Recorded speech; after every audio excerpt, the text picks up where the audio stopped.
JP वालों ऐसा करो, एकदम से छाती पर लात रखो और तख्त से कलेजा निकाल लो फ्रीडम ऑफ स्पीच का। और इतना ही नहीं, फिर डिक्टेटरशिप ले आओ और इसके बाद जैसा मन करे वैसा करो, जो मन करे वो करो।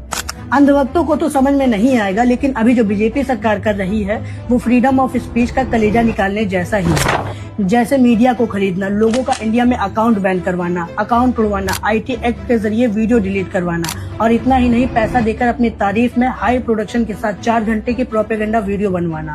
और अभी जो राजमार्ग मंत्री नितिन गडकरी ने मुकेश मोहन के ऊपर 50 करोड़ रुपए का मानहानि का मुकदमा दायर किया है, ये तो रिसेंट प्रमाण है डिक्टेटरशिप का। मुकेश मोहन के साथ क्या हुआ है उसे मैं थोड़ा बताने की कोशिश करता हूँ। जैसे मैं या हम जैसे creator NCRB, NITI Aayog, trusted news articles या फिर ट्रस्टेड मैगजीन के डाटा के बेसिस पर न्यूज बताने या फिर जिन गंभीर बातों को सरकार ने हमसे छुपाने की कोशिश करी है उन्हें सामने लाने की कोशिश करते हैं। वैसे ही मुकेश मोहन ने भी द कारवां मैगजीन से पत्रकार कौशल श्रॉफ की रिपोर्ट के आधार पर नितिन गडकरी के परिवार से जुड़ी रैम्बल एग्रो एंड फूड्स नाम की कंपनी द्वारा बीफ निर्यात करने की बात सामने लाने की कोशिश करी थी, जिस रिपोर्ट में महाराष्ट्र पुलिस द्वारा एक ट्रक जब्त किए जाने का जिक्र था और उस ट्रक में गौमांस होने का भी आरोप लगा था। ये सारे आरोप साफ हैं और पुलिस की नजरों में भी हैं।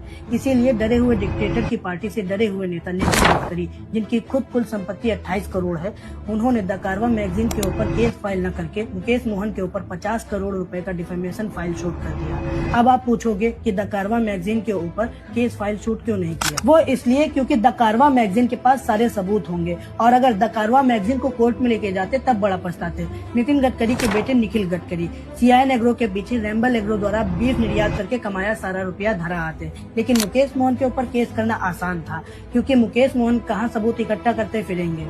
अब यहाँ पर वही कहानी हो गई, अगर धोबी से न जीतो तो गधे के ही कान ऐंठ दो। और एक कान ऐंठना कोई नॉर्मल सी चीज नहीं है, ये हर एक क्रिएटर और हर एक एक्टिविस्ट के लिए साधारण सा संदेश है। अगर डिक्टेटर के खिलाफ कुछ भी बोलोगे तो ये लोग ऐसे ही करोड़ों का हंटर लेकर बैठे हैं।